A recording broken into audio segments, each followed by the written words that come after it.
Okay, so we just started the Zoom here, and I'm Luke with Owls.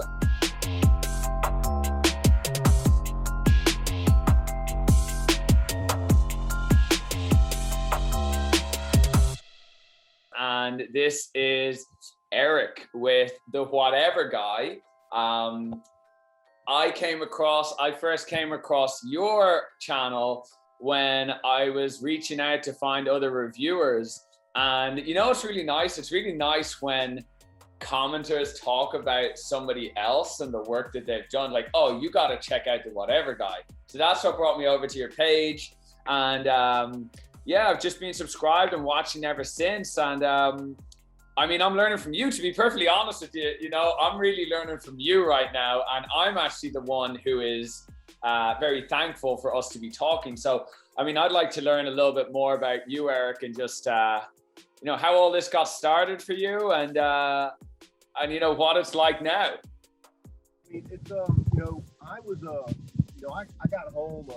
I can't hear you, Eric. There's just into the microphone. Can you hear me? Yeah, great. I got home. I probably got home in June of 17. I actually went back to Alabama in June of 17. I had fought going home for quite a while, but long story short, you know, I never had really anything to do with technology up until that point. But I had piddled around and got this bright idea that you know, that there was a way that I figured there was a way with all this stuff going on the internet, that there was a way to make money on the internet.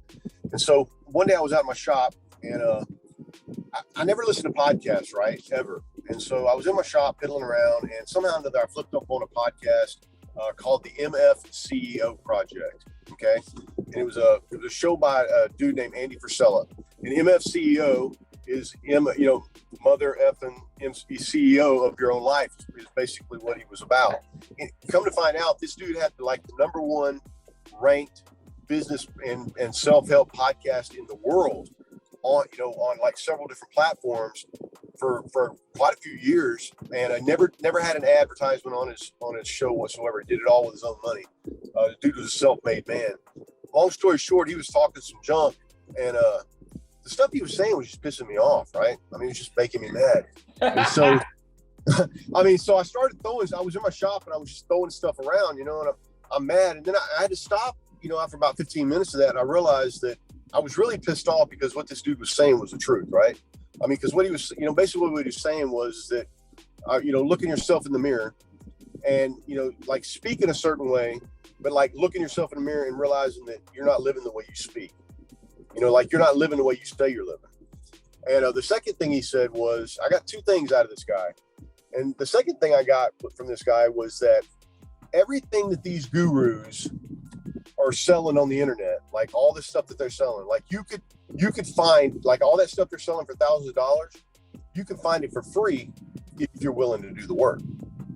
And at this point, I'm still kind of skeptical about this dude. And so I get on this rant, man, for about 8 months, maybe 9 months, where I'm like up all night learning stuff on the internet. Like I've got so much stuff after 9 months in my head that like I'm stuck. Like I've got so much information in my head between like all the different things you can do on the internet that I've got so much stuff that like I've got no direction. Like I'm lost. And so I'm driving. I used to run a resale store in Milton, Florida, which is where I'm at right now. Yep. And it basically what it did was it helped veterans that are getting out of prison. Okay. I would go pick up 1 or 2 guys a month who were getting out of prison, take them where they're going, give them a pair of boots, you know, get them a driver's license, probation, all that kind of stuff. Long story short, I got in a little running battle with the Santa Rosa Sheriff Department. And on the third pullover of that running battle, yep, by the same cop, by the way, I got popped for a minor marijuana charge. Sure. Like he. The only thing, that's it, right? That's literally why it's there, right? So they can literally try and make something out of something that's really nothing, right? And then they get a charge on you. Right, but you know the thing was is like it was, you know, the same cop pulled me over 3 times. I could get into that later. Sure. The point of it is that in my life, like if I've ever been messed with the cops before, I've never allowed a cop to like search my vehicle. Period. Like you're not searching my shit. And this day, he said, "Can I search your vehicle? Is there anything in your vehicle?" And for some reason, I said yes, dude. Before I could even get it, like before I could stop myself, I had already said yes. So this dude digs around in my truck and he finds a little, like a minor amount of pot. And like I had you terrible human being, you terrible man smoking that pot stuff. It was such a minor amount that I completely forgot. Like even when I was down on my lowest, I didn't even remember it was there. Like, a lot of times when you're smoking pot, you got your last hit, you remember where all the little small spots are. This was so minor that I couldn't even find, I didn't even remember it was there. No telling how long it had been sitting there. And so anyway, I ended up going to jail because I was living in Alabama. I had an Alabama license, even though I had a Florida store. They still took me to jail. So they take me to jail. They put this friggin' drug patch on me, and I get out and I go on this journey, man. I bet I got $400 worth of fucking CBD products, right? I mean, I guarantee you, I got $400 worth of crap, and it's not doing anything for me. And so I end up I'm on my way home from Milton, Florida one day, on a Sunday, I think, or a Monday or something, on my way back to Thomasville, Alabama. And I end up stopping in a place called Miller's Crossing in Monroeville, Alabama.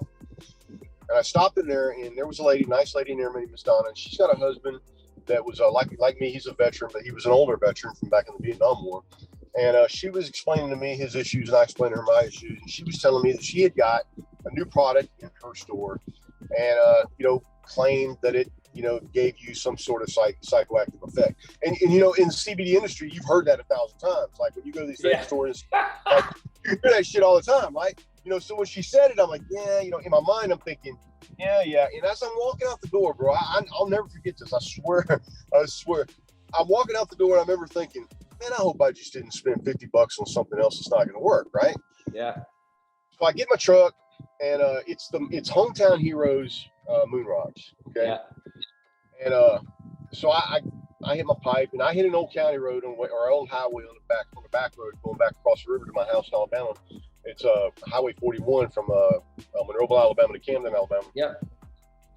Get about halfway through there, and before I could get to the end of that, before I could even get across the river, bro, I've realized that I've got a good product, man. I mean, there's something to this Delta 8 shit, right?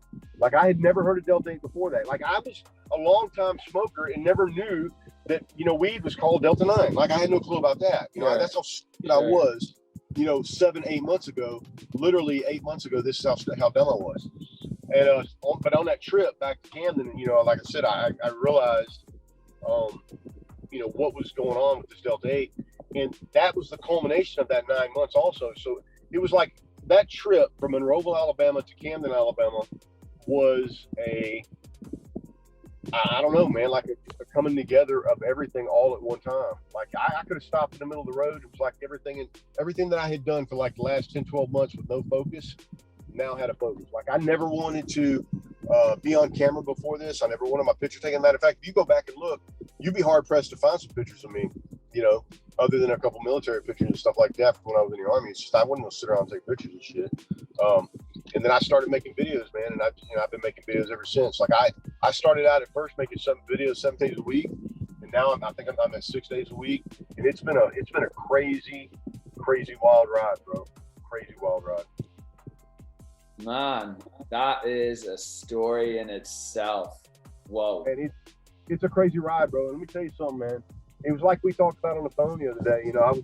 When I started this YouTube channel, I had a completely different vision than what I have now. Like I literally, I don't, I can imagine what I can think of day one because I can go back and look at the videos and I can remember what I was thinking on that day. And my vision of this was completely different than what it is now. It's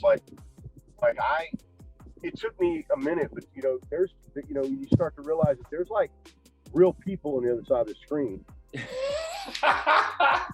Like people over there, you know what I mean? Like it takes you, like you go into the microphone's a little. It's covered by your hand, I think. Oh, I'm sorry. Yeah, you don't realize, like you don't put it together that there's people over there, man. And then you start hashing. Like I answer every comment on my videos. Like there's not, if I miss it, I apologize.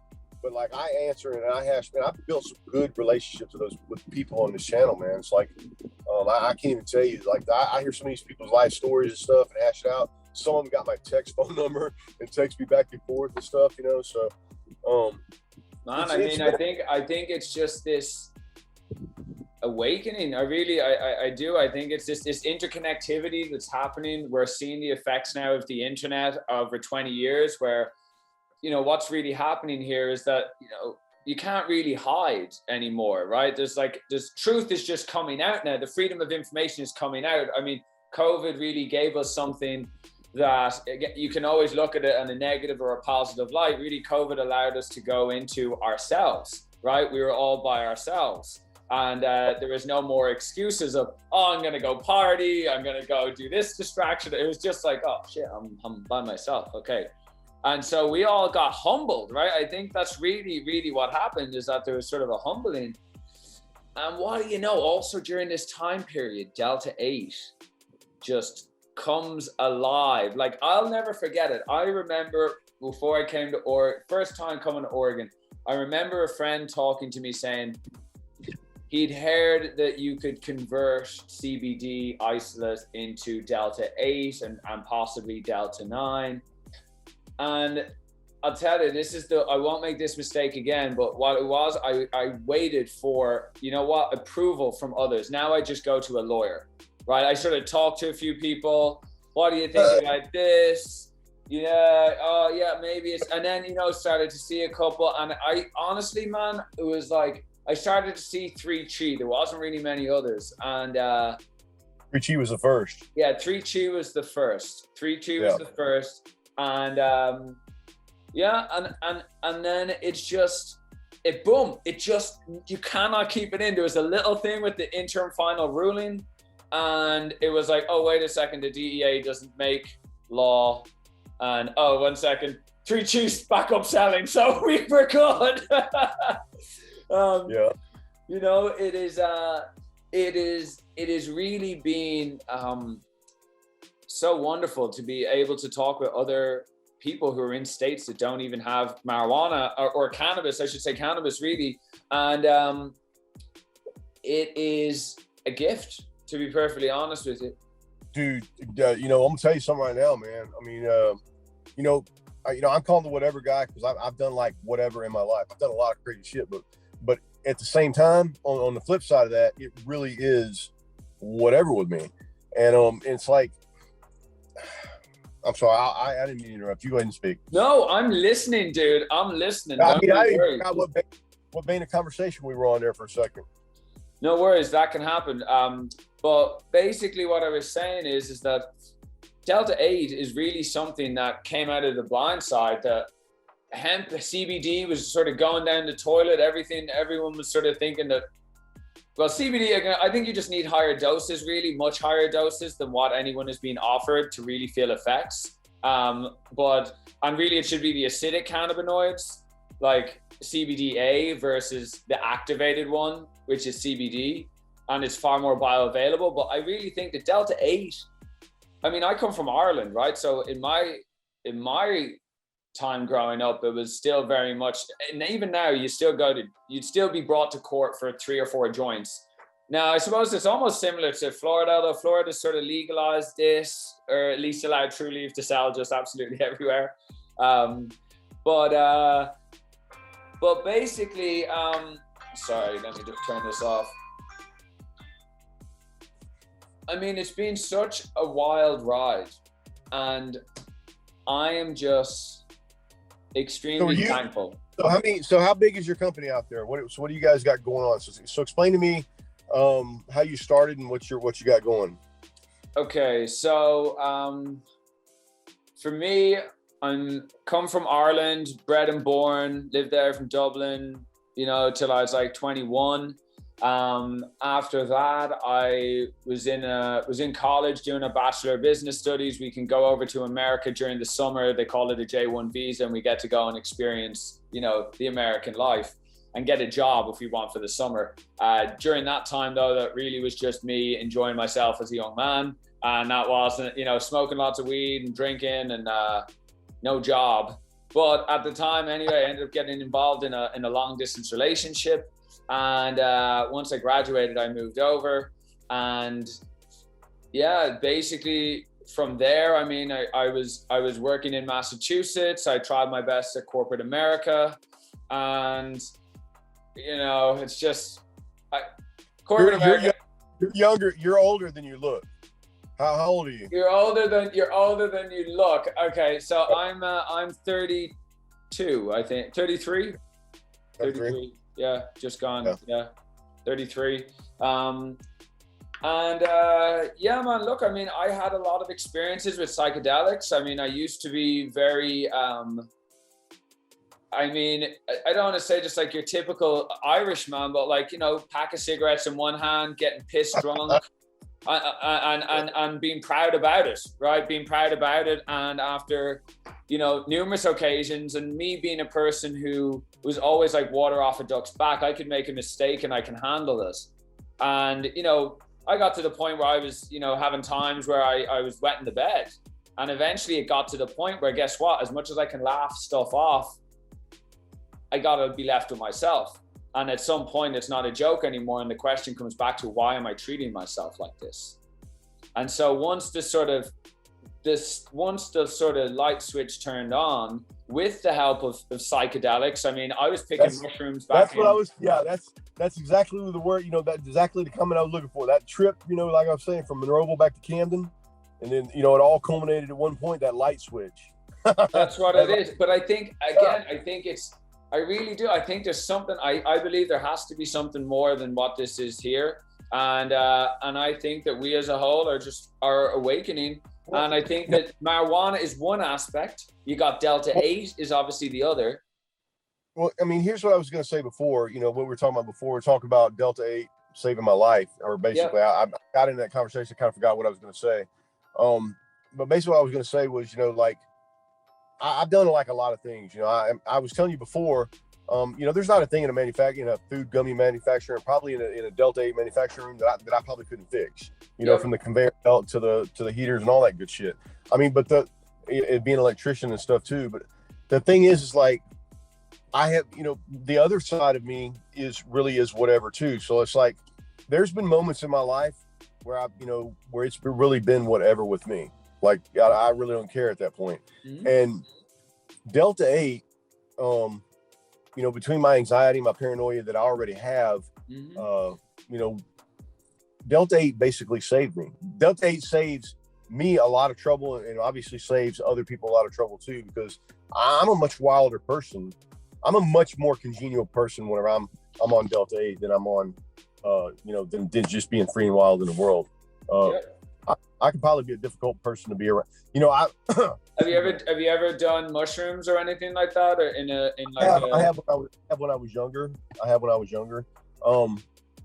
You know, I think for me, like Delta 8's like the perfect mix, because you know, there's a lot of weed, man, that can, you know, take you to the mountain, you know, take you on top of the mountain and then like run you off that fucker, you know what I mean? Like, for sure. You know, like run you off, you know, but like Delta 8 will like take you to the edge and then just run you around in circles. And you know, you can smoke some good loud stuff, you know, that good sticky bud that you throw against the wall and it sticks. That should have you peeking out the windows, man. You know what I mean? And, I mean, seriously. And I'm already, even without that, I'm already the type of dude that drives from Thomasville to Milton, Florida. And if I'm driving through Monroeville, if I'm driving through Bruton, when I get to Milton, if I see another truck, in my mind, I'm going, did I see that truck in Bruton? You know, an hour and a half away. Mm-hmm. You know what I mean? And I'm already like that without. Have you seen or have you heard of MAPS? They're doing it's the multidisciplinary association of psychedelic studies, and they've got MDMA assisted therapy for veterans that they expect to be fully legal by 2023. Wow. And I think, and so I really think that, like, you know, there is this sort of chain. We are what we eat, right? We are what we use. And so, you know, it goes from, at some point, I find that alcohol has its place for sure, but it's pretty self-destructive. It's not really, you know, good for cleaning wounds, right? But drinking it a lot is really... Here's something else to think about. Here's something else to think about too. You know, one of the reasons why I help veterans that are getting out of prison is, you can be pulled over in the state of Florida with one pill in your car and go to prison for 15, 20 years. Okay. It's a mandatory, it's a mandatory minimum sentence. And I'll tell you my short story right quick about with taking pills. And this is why I don't take pills. I don't take synthetic pills. You'll have a hard time getting me to take an aspirin. But the one time that I did take pills, right immediately when I got out of the military, they gave me some pills and I took them for about 3 days, and I didn't like them. I liked the way they made me feel, so I just stopped taking them. And so I went back to smoking my pot.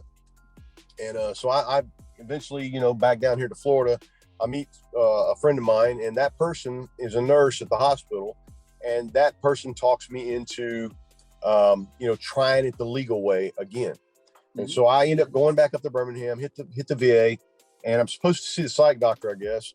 And but I'm sitting in the lobby, and this nurse comes around and just gives me a prescription. Now I can only assume.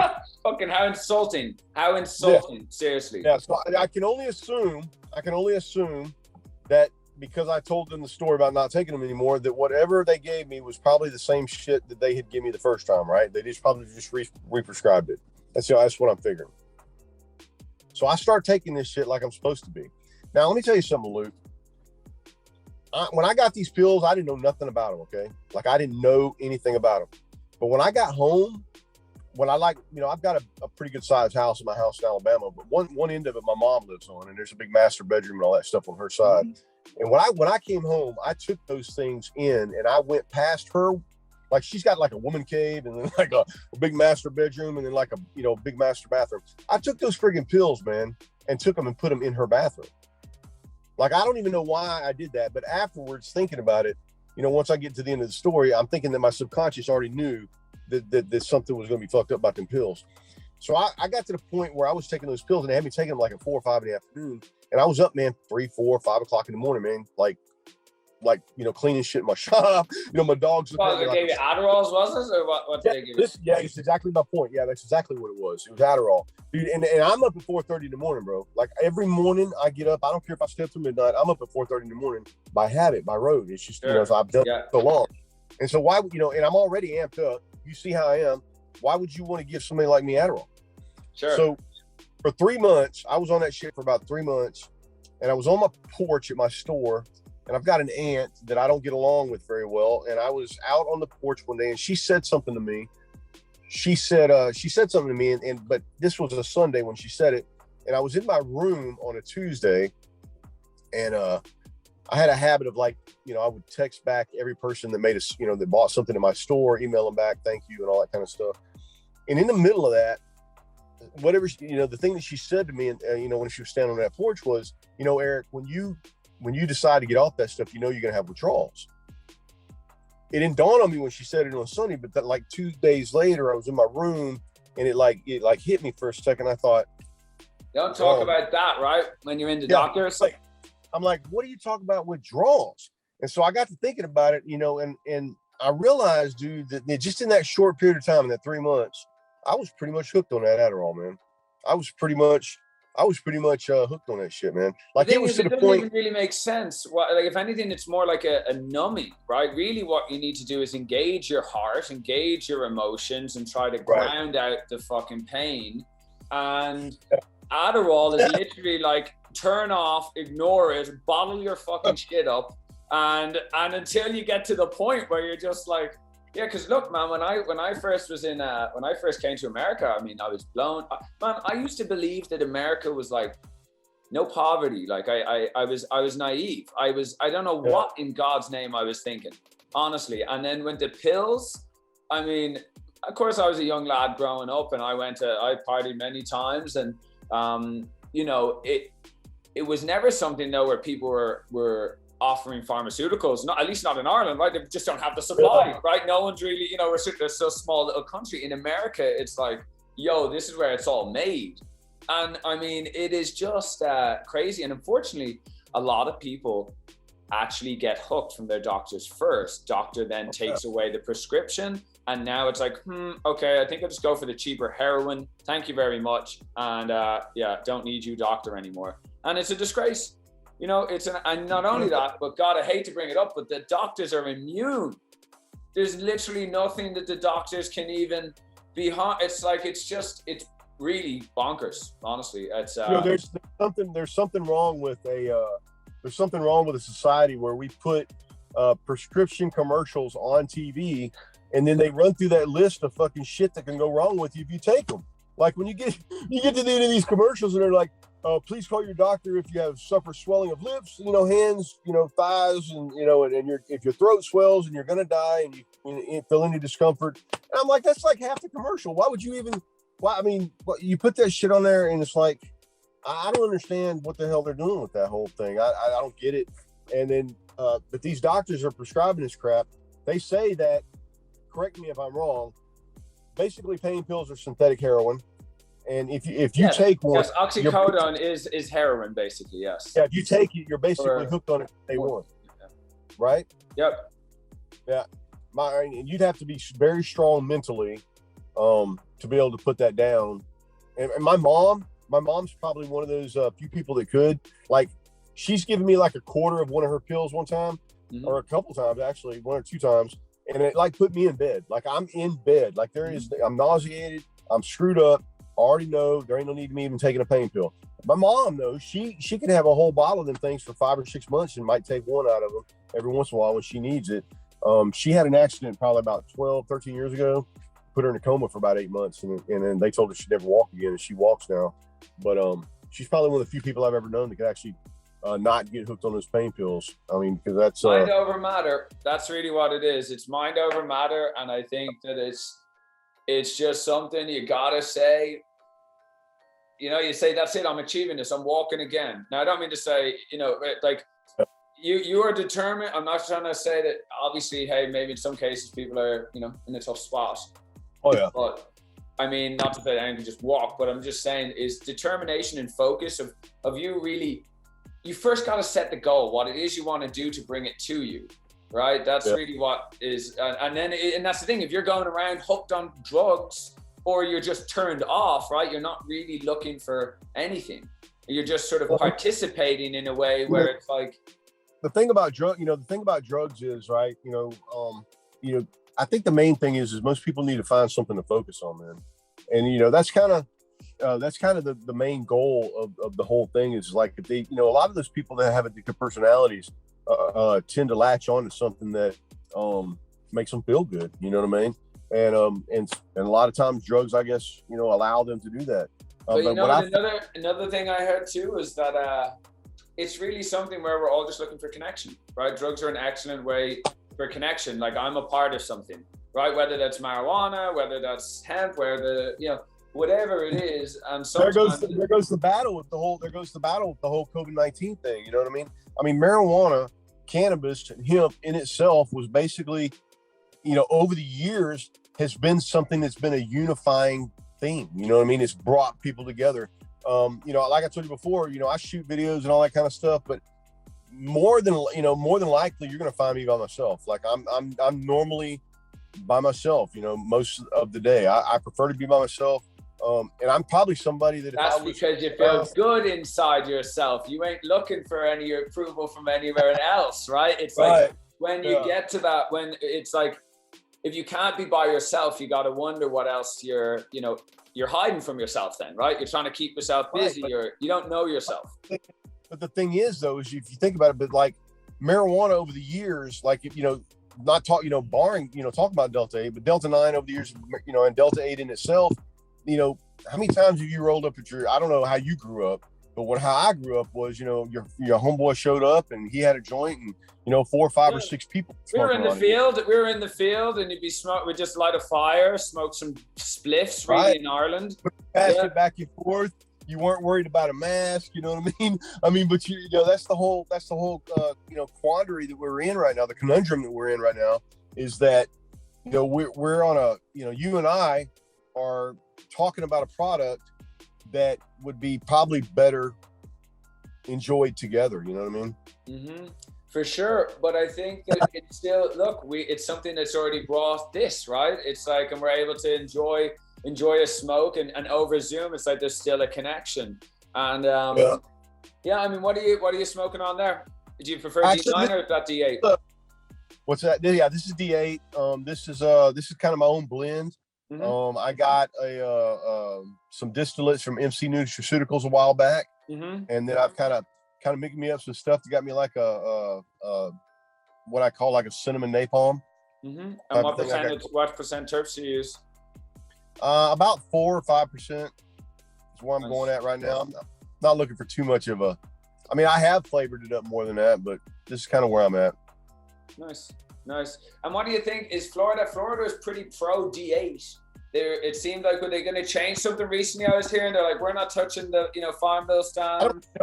That's kind of the whole reason I was down here. I don't know if you watched a lot of my videos, but my plan was to remodel that store up in Pine Hill. I had bought that place, and now it's sitting up there, and I'm not doing anything with it because I'm down here in Florida trying to figure out what I'm going to do down here. And plus my chick's down here too. But the thing is like Florida's probably not going to do anything with that. But as federal legalization comes forward, you have to think that a lot of these states that are not inclusive of people that have marijuana crimes in those states like Florida is going to be, where it's going to take you $100 to $150 million to get a cannabis license. Those people are not going to want you to be getting any relief from anywhere else but them. So those are the people that are actually the ones that are shutting down the Delta 8 in these states. They're the people that have paid these representatives and all these other guys, for this, bribed them or, took them to lunch and all that other shit, right? And then paid $150 million for this license they got. They don't want you buying anything, they don't want you getting Delta 8 from your local vape shop. They want to force you in a position where you got to buy it from me. And that's, that's just to me, that's like another level of the dope, man, saying that, you can roll up to a dispensary now and they'll bring it out to your fucking car. And how is that any different than rolling up to my dope man's house, other than the fact that, the state's running the shit now, or some dispensary is, or their taxes. They want their taxes. Yeah, they want their money. Now you're talking this store, so you're going to do a hemp dispensary, or you're looking at getting a license and doing something on the tea side? I mean, I'd like to, I think at first it'll be just I'd like to get it to the point where it's like a open for retail, but a distributorship out the back, and then possibly manufacturing down the road. That's a 10-year plan. That's literally what we're trying to do right now. Is literally what you're saying. It's yeah. I'd like to get to that point. If I opened a place right now, it would, obviously one side of it would be for my online marketing, and I would help, brands do their marketing and stuff like that. And then the other side of it would be open for retail, but the majority of my business would probably be out the back. I think that, you could combine some really good brands, 4 or 5 really good brands, and really distribute like the best shit in the market and get it out to these local vape shops, these local gas stations, stuff that like to sell the shit, and then probably put a stamper on these mass produced, pieces of crap stuff that you're getting at these gas stations for, $5. Man, I thought I hadn't seen carts separating since back in 2015. And seeing carts separate is just like, what is going on? Like, some of these are just like, yeah, they're, the other thing too is like, it's just like when they're mass produced like that, it usually comes at a price of low quality. There's 2 brands out there that are, that are distributing out, a wide range, but I haven't been outside of my area either. Now I do travel, quite a bit. I've probably been all the way to North Alabama and down into, at least down into Orlando and over to Mississippi and stuff like that. But outside of there may be some brands that, that aren't hitting these gas stations around here. But the majority of the time is like the stuff that I like, blows any of that stuff away. And I just feel like that we could get I could get 3, 4, 5 of those in one brand and then be the distributor because that's the battle that you're coming up with right now, is that these gas stations, these vape shops and stuff like that have been enjoined into a way of doing business that you and I aren't thinking about. And it took me a minute to think about this. It's hard, I was going around pitching wholesale accounts to these places and I wasn't getting very many hits. And the reason why is this: Coca-Cola, Pepsi, and all those Budweiser companies have really effed the game up, simply because they will come inside, bring your shit inside, and they will stock it for you. Like those those customer representatives don't have to do crap in there. That shit is set up on the counter for them, and all they got to do is ring it up and send it, you know, bag it up and send it out the door. 9 times out of 10, they're not even touching them shelves, you know. And if you think about all your gas stations, that's exactly how business is done. The candy maker comes in, the cookie guy comes in, the Coke, Pepsi, all those guys come in and they fill the fucking shelves. And then when you go in there and you try to get these people to order Delta 8 or CBD or anything else like that online to have it mailed to them, it's like pulling friggin' teeth. So the best thing to do is just eliminate that process altogether. It's the whole idea of affiliate marketing in the first place, is because people are lazy and they don't want to look for shit. You could just bring it and put it right in front of their face. Do the same thing with Delta 8. Start a distributorship and then like just branch out from there. You know what I mean? I mean, what we're really looking for right now is to turn wholesalers into distributors, and basically rather than it being the other way, or we want to really build from bottom up, not top down. So the goal is more to like this, and especially as we're a more expensive product, there's people who just say, hey, I can get it for cheaper, but then there's people who actually really get a connection. And really what we're building is loyalty, and one that isn't just determined on here's the thing. Talking about that loyalty, talking about brand awareness, and talking about, you know, everything that we're doing here. You know, the whole thing is you got to think about it like this, right? And mark my words on this. You're going to remember this conversation, you and I. In 5 or 10 years, we're going to look back at this day and we're going to laugh at the fact that we were holding these friggin' phones like this, or that we were even looking, you know, that I was even holding this phone. We're going to laugh about this. We're going to think it was like ages ago that it happened. Our grandkids are going to be like, oh, you were holding a phone? Because voice is going to be here, bro. Yeah. It's all going to be voice activated shit. And if there's no sort of resisting it, it's like, I don't know, you can't stop it, unfortunately. Right. It's here. And the point is like, if they don't know your name, if they don't know who you are, it's game over for you. Yeah. I mean, if you're not like going towards that goal right there, then it's game over all the way around. Like if they don't know, if they don't. I was looking at you know, the next level, you know, obviously you've got all your social media lines, TikTok, YouTube, Instagram, whatever it is, Twitter. And then the next one now is all this new voice stuff, right? So talking through Amazon Alexa. Hey, Alexa, can you tell me how to open my owl's cart? Yes.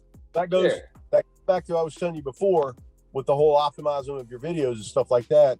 You know, you get, when you get down to your bottom of your description, you can put a bunch of tags in there, like hashtag this, hashtag that. Mm-hmm. But the point is that you're only going to get 3 that are going to show up in blue right up underneath your video. Mm-hmm. One of those tags needs to be your brand tag, whether it's hashtags Owls TV or hashtags Owls Oil, whatever that is. You need to start putting that under every video. Matter of fact, you need to go back and redo every one of your videos, okay? And put that. So redo them all, re-release them as doubles or whatever over 8 minutes, and you don't even have to release them. You can go back to and edit them. Oh, okay. So my point is that what you're doing is you're creating your own hashtag. Perfect. You know what I mean? I mean, look, as I said, it's just, I think it is more important to move slower and be thorough, right? Be like a gentle wind that goes straight as opposed to a big storm that's everywhere. And I think that gradual increase is really just like a momentum builds, right? That first turn of the wheel is tough, and damn, is it tough to that lift to getting a business going, man, is a lift. You know, it really, really is. And we got like a team of 10 out here, and you know, we do our own conversions. We are always doing our best to be as transparent as possible. I think it's very important to know the ins and outs of these processes, and while people may say that it's too complicated, it's really not.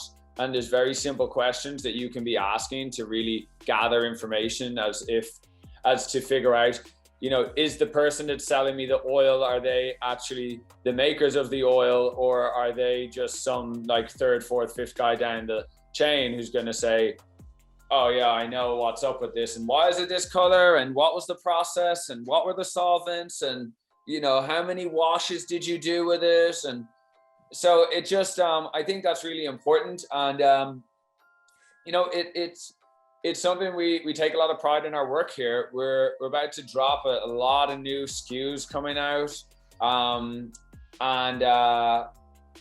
Yeah, I mean, look, I can actually just briefly take it. I should Well, I mean, my thing, are you gonna like get an? Oh, look at this baby here. Look at this baby here. Sorry, this is the cup we just won, right?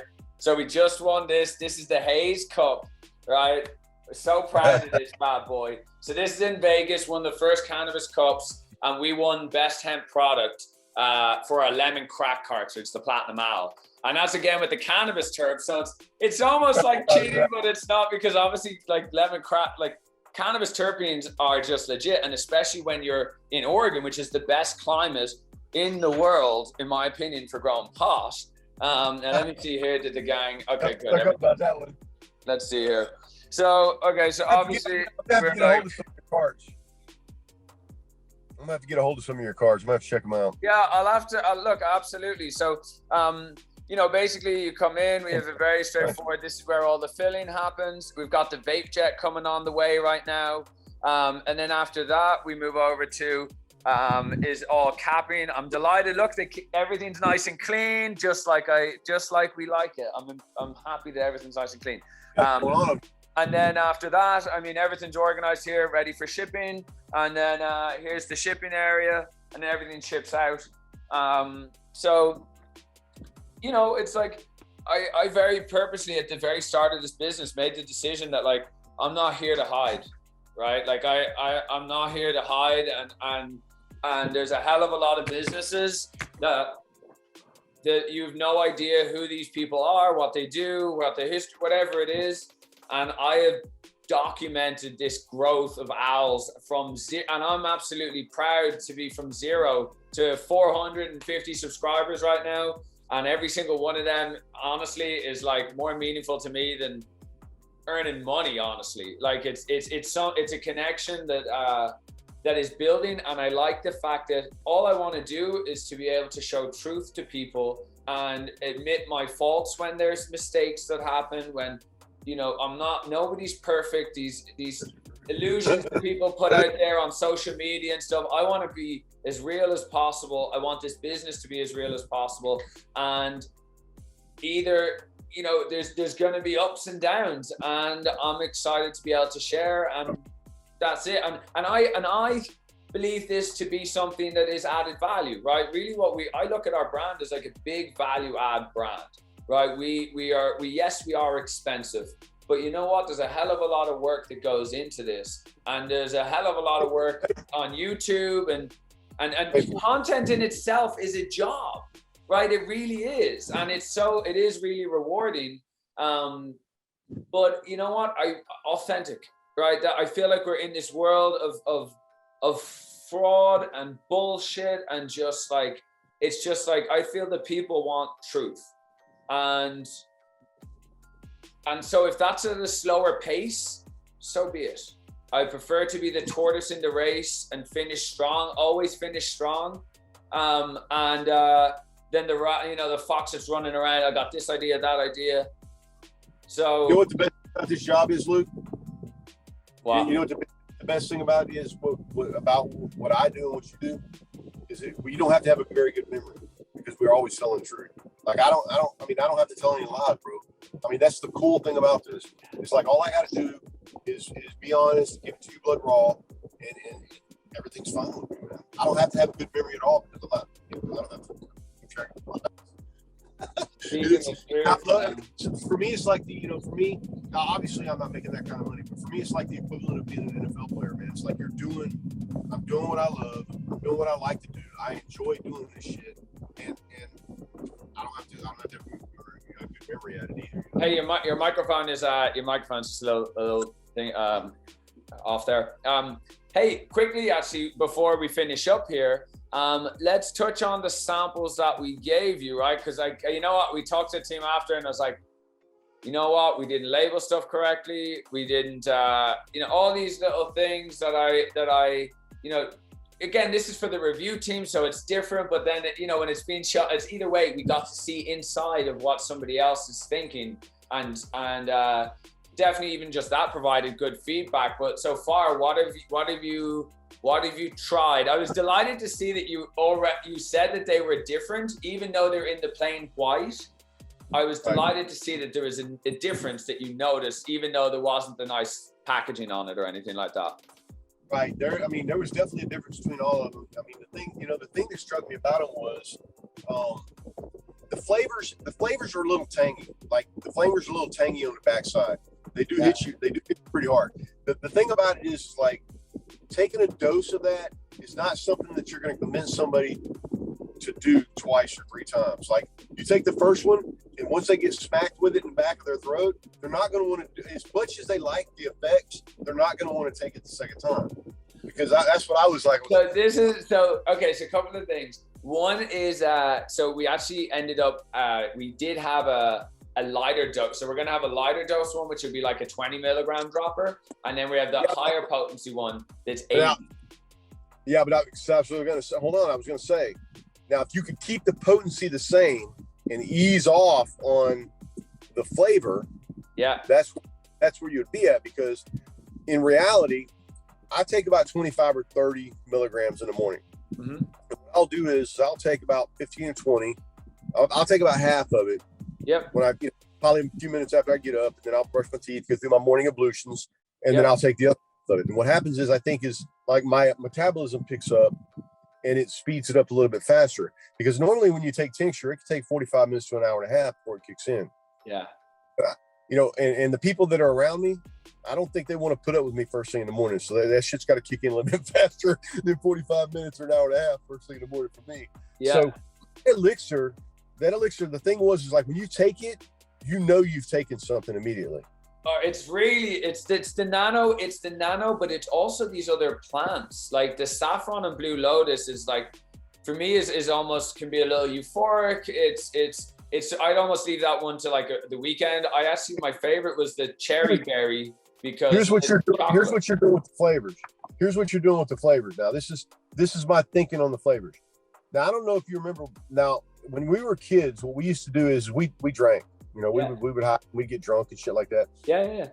But one thing we used to do was we used to take a watermelon, right? We'd hollow it out, and then we'd take a bunch of fruit and we'd fill it up, and we'd pour vodka in it or whatever, and everybody would eat the fucking fruit out of it, right? Yes. Yeah. It was something about that fruit-soaked alcohol that seeped into your system faster than if you just drank it like before, like if you just drank it out the bottle. Definitely on the saffron.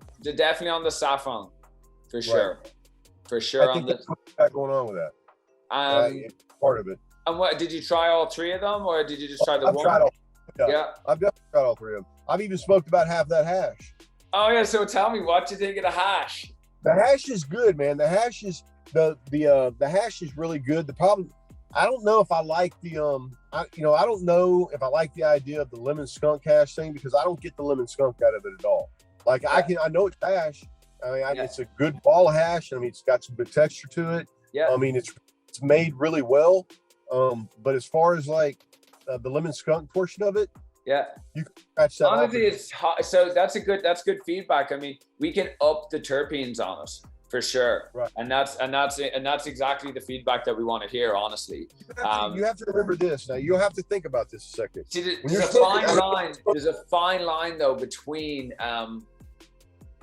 more terpenes mean it becomes more soft. So there's a very fine line between you wanting something that's firm but not goopy. And so why don't you get away from the name of a flavor and pop a name on it, bro? Pop a name on it and don't call it lemon skunk. Are you there? Yeah, I'm there. Call it lemon skunk, and are you there? Yeah, I'm here. Yeah. Okay. Yeah, don't call it lemon skunk. Call it Owl's Atomic. Oh, I like that. Do a search and find out what you can get off of it. Maybe here's a good thing. Maybe do an SEO search, find out what people are searching for on the other end of owls. It doesn't have anything to do with Owl's TV. Sure. And if it's something like Owl's Fireballs or Owl's Atomic or Owl's something that you can use, maybe name it that. And when people start searching for that, they'll get pulled up on that also. Excellent, man. Excellent. Well, look, I can't believe how long we've chatted for. It's been really solid, man. I want to make a habit. I want to make a habit of this. And I mean, I'm here to help and support, whether it's, whether you've got questions. I mean, we're just moving the lab around right now, but I have no problem with, bringing you through and showing you the lab and everything. And yeah, I mean, we're really here to make moves and to be quality, right? And to provide education and to allow people to make the best decision for them. And that may not even be our product, right? It could maybe somebody else's, and that's fine, as long as people know what they're buying and they're not being duped. That's right. I mean, like I said, the good thing about this job is just telling the truth. Man. Well, look, have a good weekend, man. It was great to talk to you. All right, bro. You take it easy, okay? All right, peace, bro. All right, see you. Bye.